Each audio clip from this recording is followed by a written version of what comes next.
Hi guys, hi everyone. Guys, alam niyo bang marami ngayong naglalabasan ng mga usap-usapan. Merong mga mababasa, merong napapanood, at merong mga blind item na naglabasan na kisyo.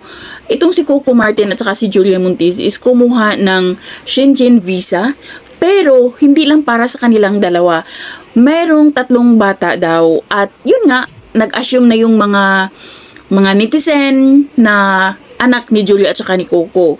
So ito lang kasi maraming nasa comment section na nagsasabi na bakit tinatago pa kung totoong may anak sila, bakit kailangang itago, kawawa naman yung mga bata, kisyo hindi sila maipalabas na anak ni Coco at saka ni Julia kasi nga tinatago.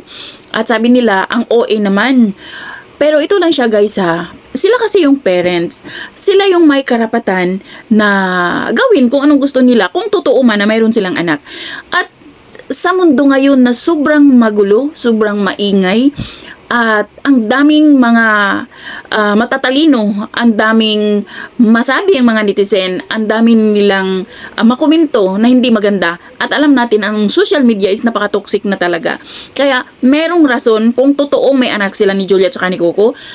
Merong rason. At kung ako man, ganun din ang gagawin ko.